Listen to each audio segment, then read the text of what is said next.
என் இனிய நண்பர்கள் அனைவருக்கும் வணக்கம். நம்ம இன்னைக்குங்க மேஷ ராசியில் பிறந்தவர்களுக்கு வரும் குரு பெயர்ச்சி பலன் எப்படி இருக்கும் அப்படிங்கிற பத்தி தான் பார்க்க போறோம். குரு பகவான் மேஷ ராசிக்கு எவ்வளவு நாளாக 2வது வீட்டில் பெயர்ச்சியாகி தனது பயணத்தை, தனது நல்ல பலன்களை வாரி வழங்கி வந்தார் மேஷ ராசியில் பிறந்தவர்களுக்கு.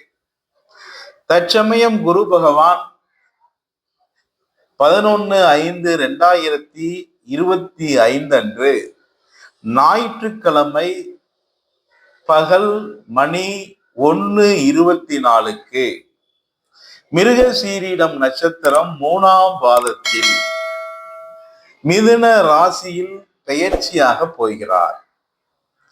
இந்த பெயர்ச்சி மேஷ ராசியில் பிறந்தவர்களுக்கு 3வது வீடாக அமையும். இந்த பெயர்ச்சி மேஷ ராசியில் பிறந்தவர்களுக்கு எப்படிப்பட்ட பலன்களை குரு பகவான் வாரி வழங்க போகிறார் அப்படிங்கிற பத்தி தான் நம்ம இன்னைக்கு பார்க்க போறோம். நம்ம சித்தர் புலிப்பாணி அவர்கள் சொல்லியிருக்காருல்ல, கேளப்பா குருபதியும் 3இல் ஏற கெடுதிமெத்த செய்வானடா வேந்தன் நாளும் ஆலப்பா அகத்திலே களவு போகும் அப்பனே அரிட்டமடா சிசுவுக்கேதான் கூலப்பா கூலங்கள் எல்லாம் ஆண்ட குற்றமில்லா காந்தேரி மகனே தானும் வீலப்பா வீம்பன் கை கதையிலேயே விழுந்தானே மலை போல சாய்ந்தானே சொல்லு அப்படின்னு சொல்லியிருக்கார். அதனால பொதுவாகவே குரு பகவான் 3ஆம் இடத்தில் இருப்பது நல்ல பலனை கண்டிப்பாக எதிர்பார்க்க முடியாது. நீங்க மேஷ ராசியில் பிறந்தவர்கள் இந்த ஆண்டு ரொம்ப பொறுமையா நிதானமாக உங்களுடைய முடிவை எடுக்க வேண்டும். ரொம்ப முக்கியம். பண விஷயத்தில் கவனமாக இருத்தல் வேண்டும். விரய செலவுகளை தடுப்பது நல்லது. குரு பகவான் 3வது வீட்டில் இருக்கும் பொழுது அலைச்சல்கள் நிறைய உண்டாகும். தேவையில்லாத அலைச்சல்கள் உங்களுக்கு அதிகமாக உண்டாகும். அதனால அலைச்சலை குறைத்துக் கொள்வது நல்லது. உங்களுக்கும் உங்களுடைய கூட பிறந்த சகோதரி சகோதரனுக்கு இடையே கருத்து வேறுபாடுகள் உண்டாகும்.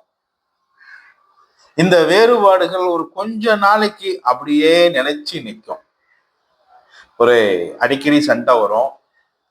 அதனால தேவையில்லாத பிரச்சனை, தேவையில்லாத மன வருத்தங்கள், டென்ஷன் அடைவீர்கள். அதனால கூட பிறந்தவர்களிடத்தில் அமைதியாக இருப்பது நல்லது. பணம் வெளியே கொடுத்த பணம் கைக்கு தேவையான நேரத்தில் வராது. அதனால பண விஷயத்தில் நீங்கள் ரொம்ப கவனமாக இருத்தல் வேண்டும். உங்ககிட்ட வேலை செய்யக்கூடிய வேலை ஆட்கள் உங்களை விட்டு பிரிந்து செல்லக்கூடிய வாய்ப்பு உள்ளது. அதனால உங்களுடைய வேலை ஆட்களிடம் நீங்கள் அமைதியாகவும் பொறுமையாகவும் நடந்து கொள்வது நல்லது. அவர்களுடைய கூலியை உடனே கொடுத்துடணும். இந்தாங்க புடிங்க, உங்க கூலியை கொடுத்துருங்க, புடிங்க அப்படின்னு கொடுத்துடணும். அதே மாதிரி தொழில் முடக்கங்கள் உங்களுக்கு உண்டாகும். எவ்வளவு பெரிய தைரியசாலியாக இருந்தாலும் இந்த நேரம் கொஞ்சம் மன கசப்புகள் வரும். அது மட்டும் இல்லாம தைரியசாலி நான் ஒண்ணும் நடக்காது பார்த்துக்கலாம் அப்படின்னு இருக்கக்கூடிய உங்களுக்கு வாழ்க்கையில் விரக்தி உண்டாகும். அதனால அமைதியாக இருப்பது, பொறுமையாக இருப்பது ரொம்ப நல்லது. பணம் பற்றாக்குறைகள் உங்களுக்கு உண்டாக அதிக வாய்ப்புகள் உள்ளது. அவசர தேவைக்கு உங்களுக்கு பணம் வராது. அதனால பணம் வந்துச்சுன்னா கொஞ்சம் இறுக்கி பிடிச்சு வச்சுக்கோங்க, ரொம்ப முக்கியம்.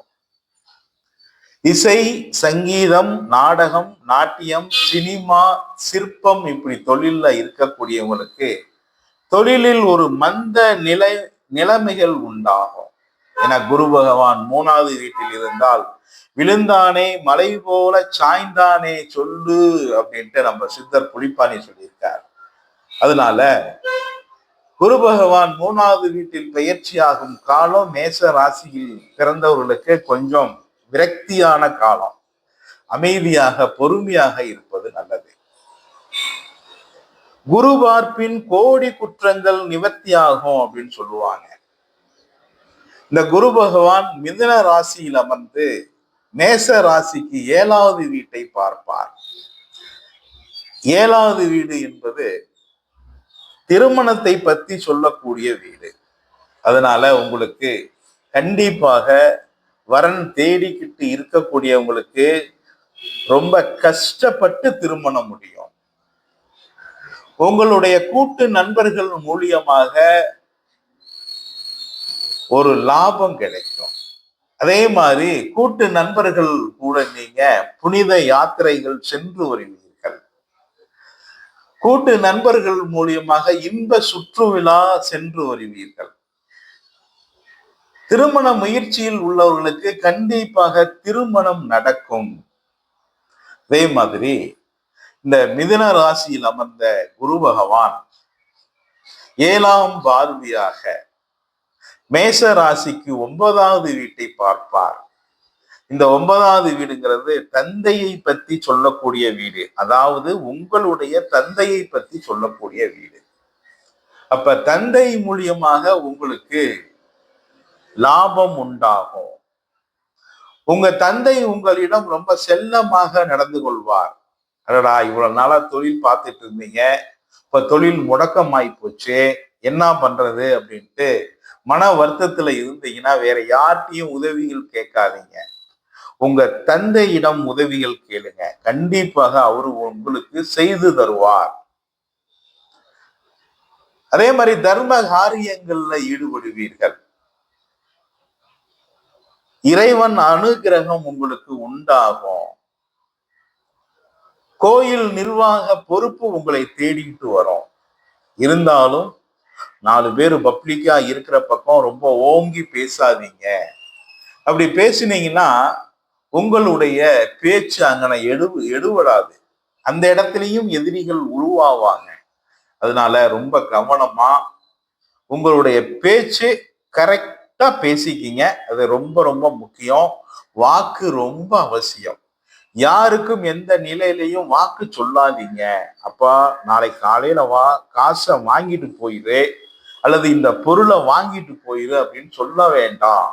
ஏன்னா அதுல பிரச்சனைகள் உண்டாகும். நீங்க கொடுக்கிற நேரத்துல பணம் கொடுக்க முடியாம போறதுக்கு வாய்ப்புகள் உண்டு. அதனால வாக்குகள் முன்னாடி யாருக்கும் சொல்ல வேண்டாம்.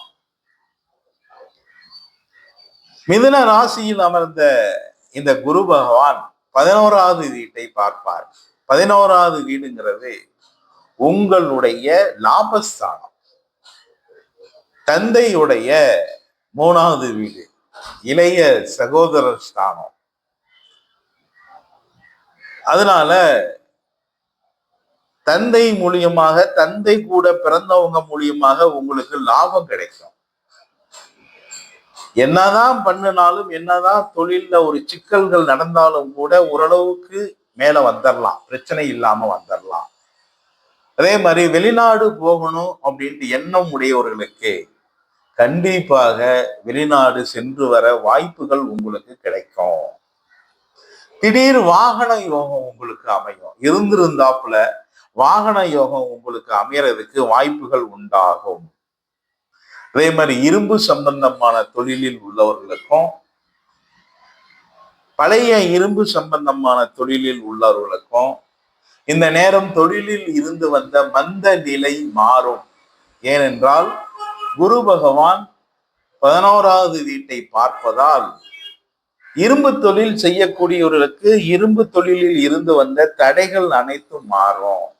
ரொம்ப நாளா இந்த பழைய இரும்பு கிடைக்குதுங்க, இங்கேயே கிடக்குது, விற்க மாட்டேங்குதுங்க அப்படின்ட்டு ஏக்கத்தில் உள்ளவர்களுக்கு கண்டிப்பாக அந்த பழைய இரும்பு வித்துரும். அந்த மாதிரி நிலைமைகள் உண்டாகும். எலக்ட்ரானிக் தொழிலில் உள்ளவர்களுக்கு எலக்ட்ரானிக் தொழிலில் இருந்து வந்த தடைகள் நிவர்த்தியாகி ஓரளவுக்கு நல்ல லாபத்தை எதிர்பார்க்க முடியும். மாணவர்களுக்கு கல்வியில் ஒரு மந்த நிலைமை உண்டாகும். அதனால மாணவர்கள் கண்டிப்பாக கவனமாக இருக்கணும். மேஷ ராசியில் பிறந்த மாணவர்கள் கண்டிப்பாக கல்வியில் முழுமையான அளவு நாட்டத்தை செலுத்த வேண்டும். அப்பொழுதுதான் உங்களுக்கு நல்ல மதிப்பெண்கள் கிடைக்க அதிக வாய்ப்புகள் கிடைக்கும். எதையும் அடிக்கடி படிங்க. சும்மா படிச்சுக்கிட்டே இருங்க. அப்பதான் அது மண்டையில ஏறும். நீங்க புக்கை வச்சுட்டு இந்த இடத்துல உட்கார்ந்து இருப்பீங்க. ஆனா உங்க மனசு பார்த்தீங்கன்னா வேற பக்கம் இருக்கும். அப்ப எப்படிங்க மனப்பாடம் ஆகுமா? மனப்பாடம் ஆகாது. அதனால மனச ஒரு நிலையில் வைத்து நீங்கள் படிப்பது நல்லது. இது ரொம்ப ரொம்ப முக்கியம்.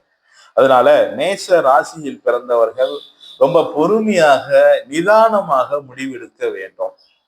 அடுத்ததுங்க, 3வது வீடுங்கிறது புகழ் ஸ்தானம் அல்லவா? உங்களை யாரு யாரு உயர்த்தி பேசுறாங்களோ அவங்கள்ட்ட எல்லாம் நீங்க கவனமா இருங்க. ரொம்ப முக்கியம். தலைவா அப்படின்ட்டு வருவாங்க, உங்களுக்கு செலவு வச்சுட்டு போயிடுவாங்க. இல்லாட்டி உங்க பேரை அந்த இடத்துல ரிப்பேர் ஆக்கிட்டு போயிடுவாங்க. அதனால நீங்கள் புகழுக்கு கண்டிப்பாக இணங்க வேண்டாம். புகழ், மதிப்பு, மரியாதை ஒருத்தர் உங்களுக்கு கொடுக்கிறாரு அப்படின்னா அவர் மூலியமாக இந்த ஆண்டு உங்களுக்கு பிரச்சனைகள் வரப்போகுது அப்படின்னு அர்த்தம். அதனால நீங்க யாரு யாரு உங்ககிட்ட ரொம்ப உங்களை தூக்கி பேசுறாங்களோ அவங்கள்ட்ட எல்லாம் ரொம்ப கவனமா இருந்துக்குங்க. ரொம்ப அவசியமான ஒன்று. நீங்க அடிக்கடி குரு பகவான் ஸ்தலத்துக்கு போயிட்டு வாங்க. நான் வியாழக்கிழமை அன்னைக்கு குரு பகவானுக்கு சுண்டக்கடலை மாலை போட்டு அவரை வணங்கிட்டு வாங்க. குருவோடைய அதிதேவதை நேரா பிரம்மா கோயில். பிரம்மா கோயிலுக்கு போய் துவாதிசி திதி என்று பிரம்மா கோயிலுக்கு போய் பிரம்மாவை அடிக்கடி வணங்கிட்டு வாங்க. இறைவனுடைய அனுகிரகம் உங்களுக்கு கண்டிப்பாக இந்த ஆண்டு தேவைப்படும். அதனால குரு பகவான அடிக்கடி கோயிலுக்கு போயிட்டு வாங்க. அதே மாதிரி பிரம்மாட்ட போய் உங்களுடைய கவலைகளையும் உங்களுடைய வாழ்க்கையில் முன்னேற்ற தடைகளையும் உங்களுடைய குறைகளும் பிரம்மாட்ட சொல்லுங்க. கண்டிப்பாக உங்களுக்கு நல்லது நடக்கும். நன்றி நண்பர்களே. மீண்டும் அடுத்த வாய்ப்பில் சந்திப்போம். வணக்கம்.